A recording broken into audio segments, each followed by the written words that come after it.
to Tech Y Vida with Dr. J, where life and technology intersect. Hi, and welcome back, everyone, to Tech Y Vida. I am back from my incredible trip to Peru. It's something that I needed. I needed to disconnect from all that's happening within the United States. I'm buzzing from my trip in Peru. Really appreciated everything from the landscape, the food, the history. I will say it was overwhelming for those of you that have never been to Peru. It's a trip. It's to me, it's not necessarily a vacation. It does take a toll on you, but it's a really great place. If you have not visited, I recommend you visit. Reflecting on my trip to Peru, I really was visiting all these great places and thinking about the tribes, our ancestors, the Incas, who were to me and historically advanced engineers, mathematicians, and innovators. These are things we take for granted today.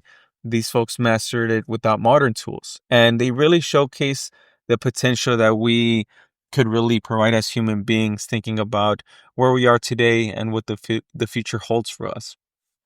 Another key item while I was there that I wanted to share is how a lot of these folks rely on alpaca or llama products or cells. And it's a really big business. I share that because I was just curious. Every time I travel, I think about the where I'm at, the economics, the politics, all these different things. And they do ground me. But when I was seeing a lot of alpaca everywhere, and I was curious, I was like, what's going on with this? And, they generate some income from it. However, as you know, a lot of these countries, they are exploited by big businesses. And there's oligarchs. They're not only in Peru, they're everywhere, including the US. And it was really upsetting to see how the alpaca sale is not as benefiting the folks that are in Peru as it benefits these people that are exploiting them because they're generating the profit. Now, fair to some might be something that we could think about and be subjective, but the reality is when you're paying somebody a penny to the dollar and they're doing all the work, to me, that's exploitation. But, that's something further that we could talk about. While I was gone, there was an inauguration with the new presidency. There was a lot that happened with the new president and Elon Musk doing all these different changes to the government sector and being aggressive. Elon Musk, to a lot of folks in South America and around the world, is an oligarch now, especially with the fact that he has access to insane amounts of sensitive data. And as y'all are seeing, everything he's doing and playing those games with crypto and AI. So I want y'all to stop and reflect about all these different impacts related to you and technology. So we are going to get started and we have a lot to cover, but I will start off with the whole Elon, Doge, and data, or the Department of Government Efficiency. One thing I've been following a lot, because data is the new gold, is what's happening with this initiative or this takeover. As y'all have seen the news and read, Elon has tapped into a lot of, or has access to sensitive data, and that is through his Doge and the clearance that was provided by the president. And this is to me something that when I think about data, I think about security, vulnerability, and all that are related to cyber attacks, etc. And also thinking about the future, the implications that someone like Elon Musk having access to these systems could do. I immediately, when I started hearing or seeing this happen, I was thinking about, okay, you have this man who is overseeing Tesla, who oversees SpaceX and has his Twitter platform and all these things, and you're giving him access to all this information. What could he do and how could he leverage that information is one thing that I think about. A lot of people are like, oh, he's only focusing on all these things. The fact that he has access to it is pretty scary. And if you don't see that as something that is concerning, it's probably for you to think about. There's a lot in there that could one day have a drastic effect on you. But I'm just following what is happening right now with his level of access. There's a reason why there are checks and balances in every system. and in every democracy. And the fact that this have access to this is pretty insane, if you ask me. I never thought we'd be there as a country. By no means are we a perfect country, but I would expect more from us being enlightened and aware. There's way more that we could dive deep into politics. I don't want to get into politics right now. I'm really focused on the technology, the implications, and the impact on life, which does have a taste or flavor with politics. But for now, there's a lot to catch up. Now, one of the things that you or I often think about when people have access to data is their ability to manipulate a lot of the trends and or markets. For example, someone like an administration that's not ethical, and we could get into ethical dilemmas, have the ability to really impact the market. And think about like all these stability, all the tweets that come out of President Musk and the endorsements from there. Also, oh, and apologies for that, and manipulate how the market is reacting, and really thinking about the integrity tied to all of this. His access to all this data and the potential for misuse is where I really get caught up in. Someone has to be able to draw those balances or checks and balances with all that's happening, thinking about it from a technical perspective, and really thinking about your privacy and how you could be compromised. There's a lot of mixed information related to what exactly he has access to. And that's one piece. Now, just opening up that access can of worms, the fact that there's been a lot of information related to server and all this stuff. Elon Musk is not loyal to just the US. This is we could talk about capitalistic approach. He is a businessman. Having access to all these government systems do put the United States at risk, and do put you at risk with all that information or access that people now have, and or the enemies we have as a country. I am a proud patriot, and this is something that I think a lot about when I'm thinking about data privacy and the power in the hands of a few folks. I am happy to say that there are some balances when it comes to competition. As y'all saw while I was gone, and when I was coming back, DeepSeek, a Chinese-based company in AI, did rattle the market, and they did rattle a lot of the AI firms in the United States. And this is again a Chinese company that has a lot of control from the Chinese government based on initial findings. And it's not as open as one would think. It is free, and it does make you question a lot. There's a lot to DeepSeek that we could dive deep into, but there's just so many news to cover that are probably more important at this point. And in the topic of Elon Musk and all that's happening with the country that he's trying to run, big tech, right? We're hearing all that is happening in big tech with OpenAI today. There was an announcement about a $90 billion offer from Elon and a few folks. And Altman, jokingly replied back saying that he'll offer $9 billion for Twitter. So this whole conversation about AI, EVs, and the industry, the big tech industry, is pretty insane when you think about all that's happening in the tech space.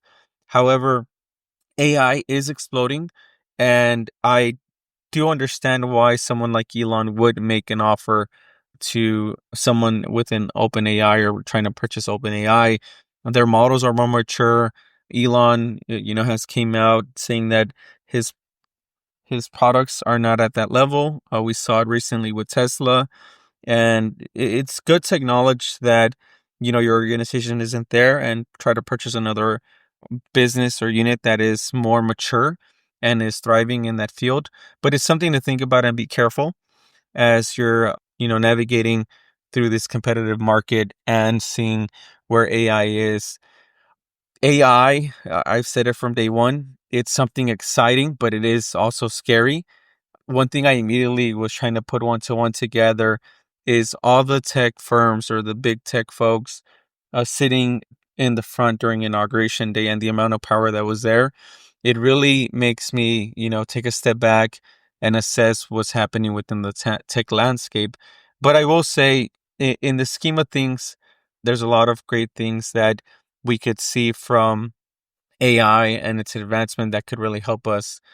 I briefly started off with talking about Peru and, how advanced they were and all these innovators that they had. This is part of it, but there's much more tied to this. The interesting fact about all that's happened in the EV landscape, we saw Tesla took a big hit last year. The EV sales globally went up. Tesla did not. And this is something that I've been tracking. I will say I do own a Tesla and I do like my Tesla. I do know that it's under a person that right now is really polarized. There is a lot of mixed sentiments, but I think about it from only or specifically from the technology perspective. It's a really, to me, it's been so far a good car, and it's really helped, especially with someone that has solar panels and is using it to not be using fuel at that perspective. Now, I've been tracking all that's happening in there, and the other element tied to AI and EVs and all and regulation, including, is the recent sentiment from Vice President Vance, who talked about regulation and how regulation could affect AI. This conversation to me is pretty, it's complex, number one, and I do have my personal opinion. There's a reason why within the government sector there's regulation, right? Regulation is really critical for several reasons, but you also, again, checks and balances. I'm just thinking about large level, and I know that people joke around, but I always think about Terminator. And if we don't have that off button enabled in any AI solution, how do we then try to mitigate anything? So, and by no means do I think we'll get there, but it's something to really keep an eye on as everything is evolving and changing. But there's a lot that is really heavy when I am thinking about big tech, AI, regulation, EVs, the Department of Government Efficiency, and what's going on with the federal government and the downstream effects when it comes to possible implications and such. Focusing on technology, one thing that I was or have been thinking a lot about is the market in of itself, the implications, and looking ahead. There's a lot of trade agreements happening. There's a lot of tariffs conversations, and I've been trying to think about the volatility and the importance of us understanding the underlying factors and or impact on what could happen. One thing that I've been thinking a lot about is what could happen with the tariffs, understanding that we, the consumers, are the one that take the bulk of the cost and we would have to pay more. We've seen that Trump delayed for about a month the tariffs with other countries, but it's something that I am thinking a lot about because these economic and political decisions do affect our lives. That's just the reality. They impact our jobs, our investments, and our overall well-being. While I was in Peru, I was really reminded how we're all connected in a global aspect and perspective.